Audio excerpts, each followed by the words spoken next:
Nedávno bola publikovaná veľmi zaujímavá štúdia z Ameriky, z MD Anderson Cancer Center, ktorá spätne vyhodnocovala pacientov s rakovinou kože, maligným melanómom a nádormi plúc a porovnávali, že tí, čo boli očkovaní a čo neboli očkovaní a zároveň dostávali modernú imunoterapiu, že ako dopadla ich liečba. No a ukázalo sa, že tí, čo boli očkovaní, tak vlastne žili dvakrát tak dlho, ako tí, čo neboli očkovaní. Teda tie výsledky liečby boli dramaticky lepšie vďaka tomu očkovaniu. No a následne si išli toto preveriť, že či to je len náhoda, takže vlastne ako keby nasimulovali ten nádor na myške a vlastne tú myš, alebo ten nádor na tej myške liečili imunoterapiou a zase očkovali, neočkovali a ukázalo sa, že to očkovanie výrazne zaktivizuje imunitný systém v tej myške.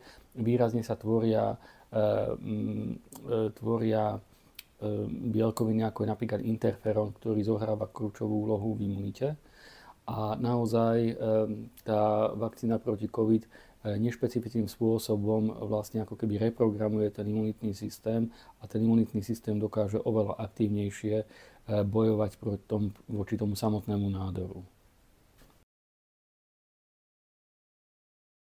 Tá vakcína vlastne zaktivizuje ten imunitný systém a keď sa do toho ešte pridá imunoterapia, tak tá aktivita toho imunitného systému je násobne vyššia, čo sa potom prejaví aj na výsledkoch liečby.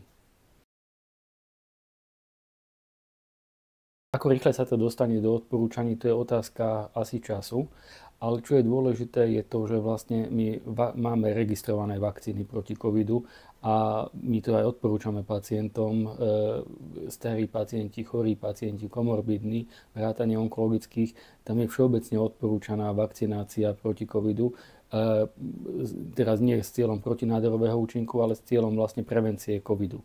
Takže tam tieto dáta máme veľmi pevné. Takže to, že sa ukázal tento výsledok, je to vlastne len ako keby ešte väčší argument, prečo by sa onkologickí pacienti mali očkovať proti covidu.